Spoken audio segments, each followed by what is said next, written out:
예레미야 21장. 시드기야 왕이 말기야의 아들 바수훌과 마아세야의 아들 제사장 스바냐를 예레미야에게 보냈을 때 그에게 임한 하나님의 메시지다. 그들이 와서 말했다. 바빌론 왕 느부갓네살이 우리를 치려고 전쟁을 일으켰소. 우리를 위해 하나님께 기도해 주시오. 그분께 도움을 청해 주시오. 어쩌면 하나님께서 옛날처럼 기적을 일으켜서 그를 물리쳐 주실지 모르니 말이오. 그러나 예레미야가 말했다. 시드기야 왕에게 이렇게 전하시오.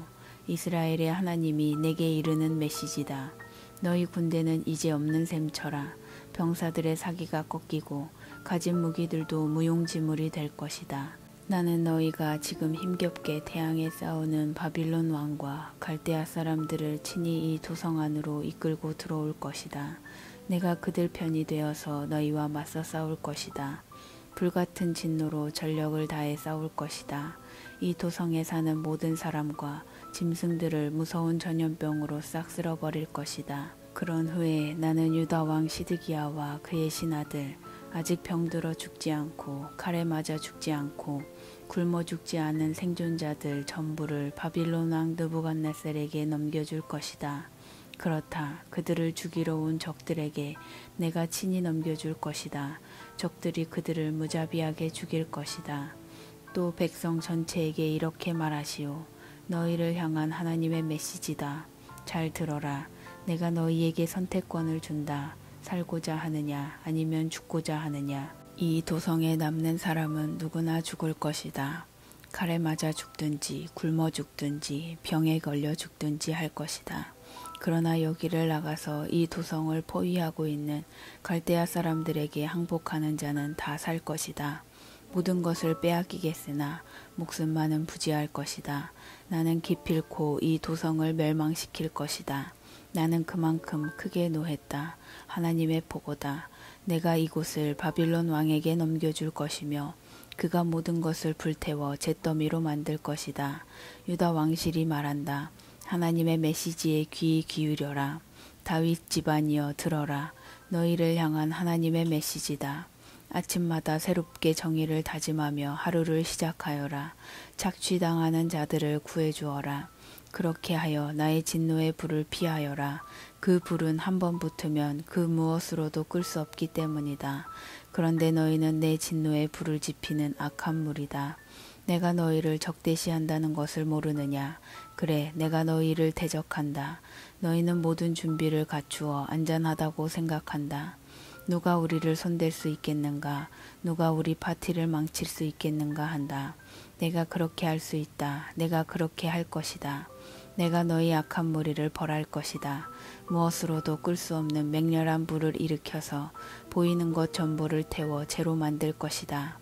예레미야 22장. 하나님의 명령이다. 왕궁에 가서 이 메시지를 전하여라. 다윗 보좌에 앉은 유다 왕아, 하나님의 말씀에 귀 기울여라. 왕과 신하들 그리고 이 왕궁문을 출입하는 백성들 모두 들어라. 이는 하나님의 메시지다. 너희의 정의를 돌아보아라. 사람 사이의 일을 공정하게 다루어라. 착취당하는 자들을 구해주어라. 빈민과 고아와 과부들을 착취하지 마라. 살인 행위를 멈춰라. 너희가 이 명령에 순종하면 그때는 다윗 왕가의 왕들이 끊이지 않고 말과 병거를 타고 이 왕궁문을 드나들게 될 것이다. 그들의 신하와 유다 주민들도 그러할 것이다. 그러나 너희가 이 명령에 순종하지 않으면 맹세컨대 하나님의 보고다. 이 왕궁은 폐허가 되고 말 것이다. 유다 왕궁에 대한 하나님의 선고다. 내가 너를 좋아하여 길르앗의 아름다운 언덕과 레바논의 산 정상같이 여겼으나 이제 맹세코 너를 황무지로 텅 빈 유령 마을로 바꾸어 놓을 것이다. 커다란 쇠망치와 무시무시한 몽둥이를 가진 파괴자들을 고용하여 온 나라를 늘씬하게 두들겨 패고 다 불태워버릴 것이다. 각처에서 온 여행자들이 이 땅을 지나며 물을 것이다. 무슨 이유로 하나님께서 그 대단하던 도성을 이렇게 만드셨는가? 그들은 이런 대답을 듣게 될 것이다. 그들이 자기 하나님과의 언약을 저버리고 다른 신들을 따르며 숭배했기 때문이다. 죽은 왕 요시야를 두고 울지 마라. 눈물을 낭비할 필요 없다. 대신에 포로로 잡혀간 그의 아들을 위해 울어라. 그가 영원히 떠났으니 말이다. 그는 다시 고향 땅을 밟지 못할 것이다. 아버지 요시야를 이어 유다의 왕이 된 살룸에 대해 하나님께서 이렇게 말씀하신다. 그는 이곳을 영원히 떠났다. 그는 그들에게 붙잡혀가 그 땅에서 죽을 것이다. 다시는 고향 땅을 밟지 못할 것이다. 백성들을 들볶아 자기 왕궁을 짓고 사람들을 헤쳐가며 좋은 집을 짓고 일꾼들을 속이고 정당한 품삯을 주지 않는 자, 널찍한 방과 화려한 창문을 갖춘 멋진 집을 지어 살아야겠다. 값비싸고 진귀한 원목과 최신 유행 장식품을 수입해 들여와야겠다고 말하는 자에게 화가 있으리라. 그래, 화려한 왕궁을 짓는 일이 왕의 본분이더냐. 내 아버지는 성공한 왕이었다. 그렇지 않느냐. 그는 옳은 일을 행하고 백성을 공정하게 대하여 모든 일에 형통했다. 그가 억압받는 자들을 보살펴 주었고 유다가 잘 살게 되었다. 이런 것이 나를 안다는 말의 의미가 아니겠느냐. 하나님의 보고다. 그러나 너는 눈멀었고 머리도 텅 비었다. 오로지 자기 생각밖에 할 줄 모르며 힘없는 자들을 이용하고 힘으로 눌러 약자들을 괴롭힌다. 유다 왕 요시야의 아들 여호야김에 대한 하나님의 판결이다. 이 자에게 화가 있으리라. 아무도 그를 위해 가련한 형제여 하고 울어주지 않는다. 아무도 그를 위해 가련한 패야 하고 울어주지 않는다. 그들은 죽은 노새에게 하듯 그의 장례를 치르고 성문 밖으로 끌어다가 쓰레기처럼 던져버릴 것이다. 예루살렘아, 너는 레바논산 정상에 올라 거기서 울어라. 바산의 산에 올라 거기서 통곡하여라. 아바림 산등성에 올라 거기서 애곡하여라.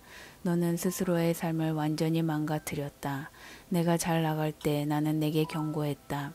그러나 너는 그런 이야기 관심 없습니다 하고 말했다. 너는 처음부터 그런 식이었다. 내 말을 한마디도 듣지 않았다. 내 지도자들이 전부 바람에 휩쓸려 가고 내 친구들도 다 포로로 잡혀갔으며 너도 내 악행으로 수치를 당하고 시궁창에 처박힐 것이다. 너는 큰 도성에 산다며 우쭐대고 으뜸 가는 산이나 되는 듯이 함부로 굴었다. 그러나 머지않아 고통 가운데 사지를 비틀게 되리라. 해산하는 여인의 진통보다 더 심한 고통을 겪게 되리라. 하나님의 보고다.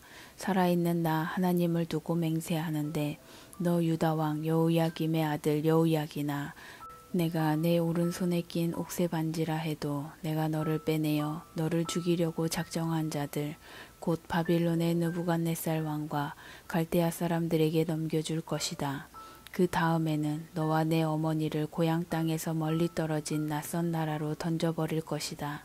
너희 둘 다 거기서 죽을 것이다. 너희는 죽을 때까지 고향을 그리워하겠지만 다시는 고향 땅을 밟지 못할 것이다. 여호야기는 물 새는 양동이 아무짝에도 쓸모없는 폐물인가? 그렇지 않다면 왜 버려졌겠는가?